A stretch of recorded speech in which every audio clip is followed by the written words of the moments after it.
Quality और consistent performance के लिए सिर्फ सिल्वर पंप्स एंड मोटर्स, नाम याद रखो। ટ્રમ્પ સાહેબે શરૂ કરી ટેરિફ વોર. શરૂ શબ્દ પર વધારે નજર રાખવાની છે, કારણ કે પહેલી શરૂઆત જે છે, પહેલી ટેરિફ જે છે તે ટ્રમ્પ સાહેબે લગાવી હતી. તેમણે શું કર્યું? કેનેડા, મેક્સિકો, ચીન ત્રણેય પર ટેરિફ લગાવી અને હવે કેનેડા અને મેક્સિકો પર ટેરિફમાં વધારો કર્યો.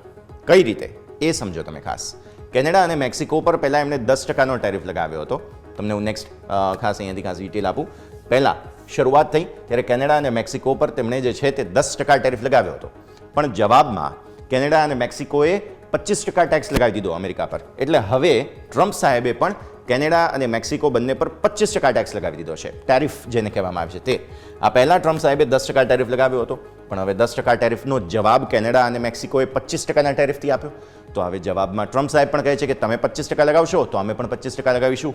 તો જવાબમાં કેનેડા અને મેક્સિકોએ જ્યારે 25% ટેક્સ લગાવી દીધો, ટેરિફ વોર શરૂ થઈ ગઈ છે. એટલે આ ટ્રમ્પ ટેરિફ આને ગણવામાં આવે છે. અને આ તારીફ નથી, હિન્દી શબ્દ તારીફ નથી, ટેરિફ છે. આ પહેલાં તેમણે ચીન પર પણ 10% ટેરિફની જાહેરાત કરેલી હતી. હવે થઈ શું રહ્યું છે?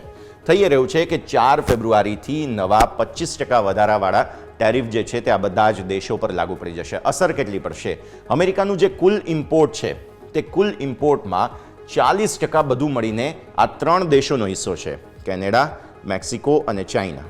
મેક્સિકોથી ઘણું બધું ઇમ્પોર્ટ થાય છે, ચાઇનાથી થાય છે અને કેનેડાથી પણ થાય છે.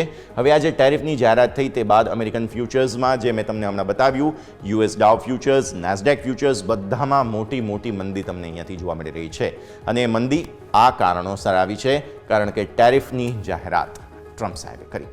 તો હવે તમે સમજી ચૂક્યા છો કે આજે ગિફ્ટ નિફ્ટી અને અમેરિકન ફ્યુચર્સ શા માટે ઘટાડામાં છે.